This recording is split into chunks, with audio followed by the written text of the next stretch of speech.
after the tournaments, and what we saw at the tournament, we're working on getting those underhooks, that deep attachment, and the legs. We want to conquer this space. That's what we're working on. Okay, so very simply, we start from half guard, like we did these last training sessions. We both have one leg of our partner, one arm under, one underhook, one arm over. Okay, we're starting both in this position.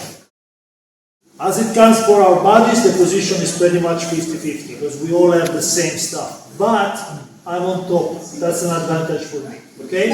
So from here, we are both fighting for double underhook and double hooks onto the legs. Yes, both from top and from bottom.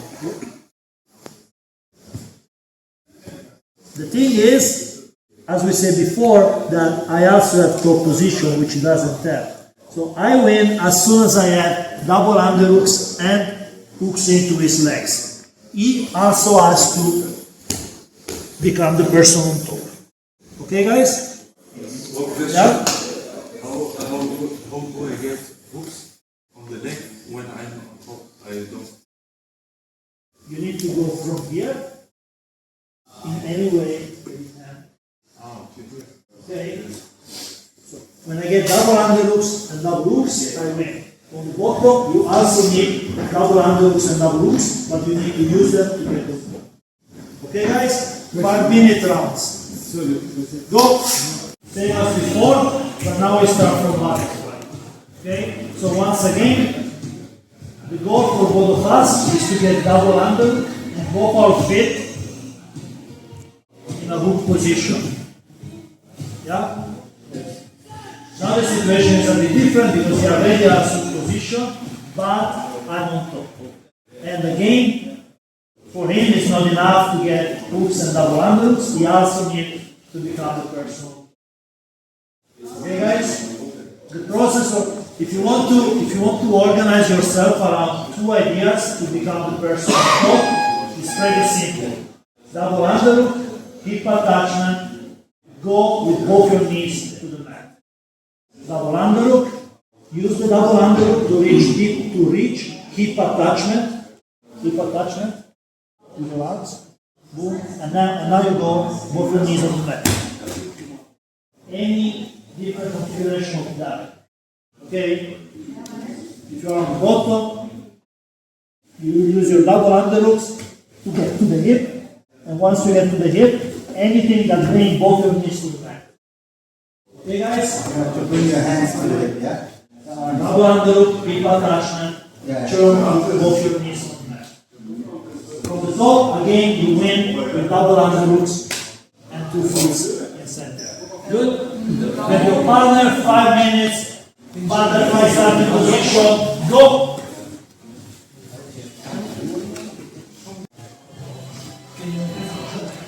I'm doing it. Okay, so again, we talked about the importance of getting those double underhooks, right? You really want to get good at getting those double underhooks. We have done it from half guard, where we had pretty much 50-50 chance to work for it, right? And we've done it from the butterfly, where I had to pass this problem before getting the double underhook, right?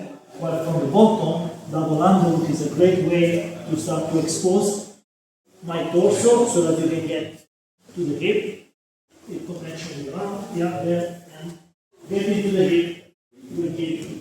Getting to hip attachment and then pointing both your knees to the mat will give you sweeps and breast collapse. Very good? Yeah.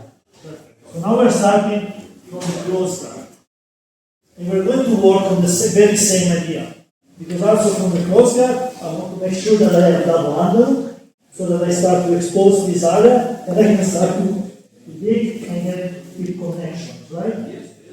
Sorry, I said.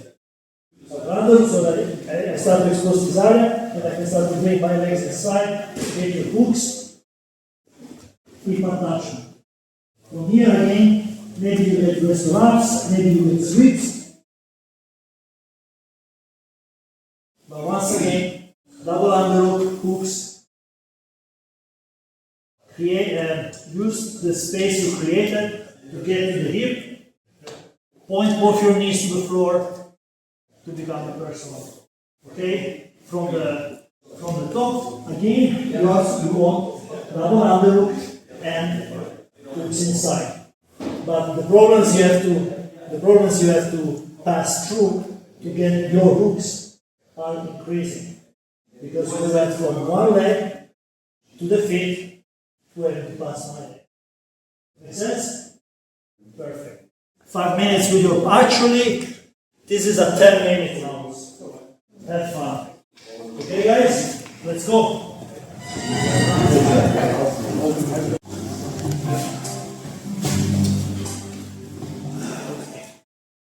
Good. Now we're going to pins and submissions, okay? Start from the alpha. Okay. We're starting from this position, okay? We start from the spine. My partner is holding his hands together.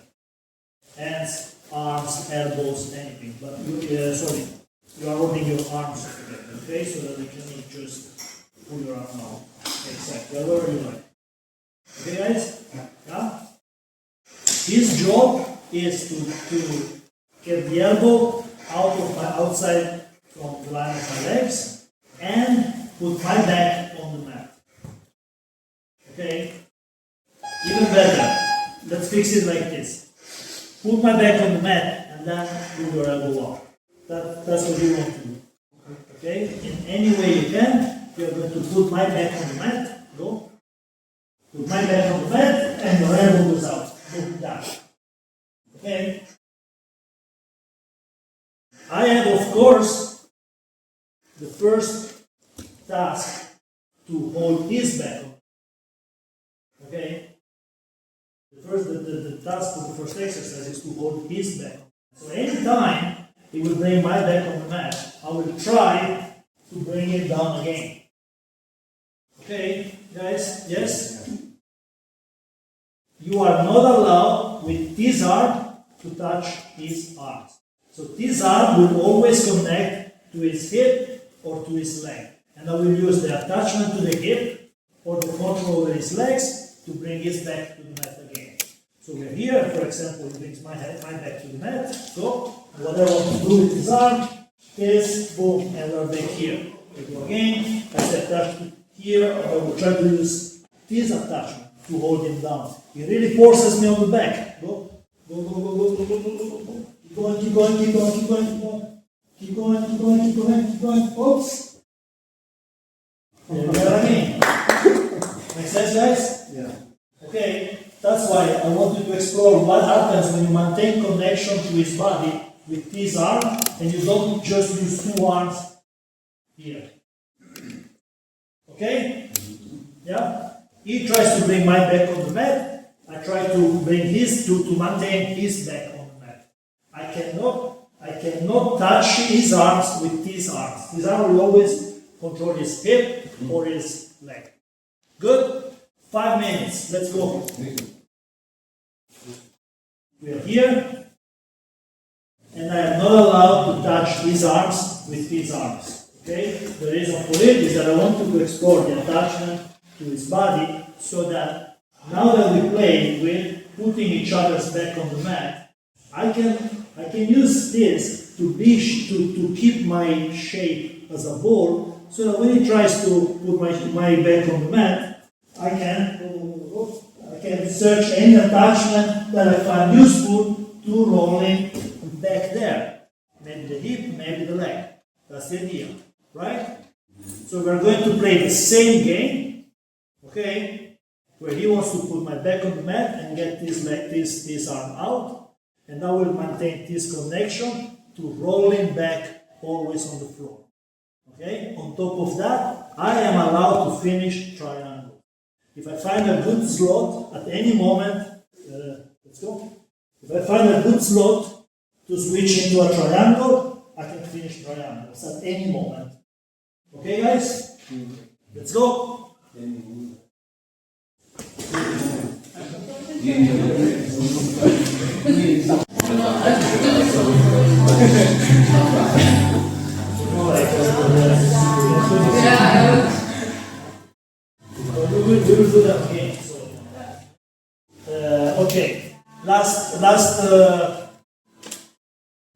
exercise, last round, 10 minutes of stand-up work, and then we go into sparring, okay? We will always start disconnected. The head and the hands enters the grip fight always at the same time.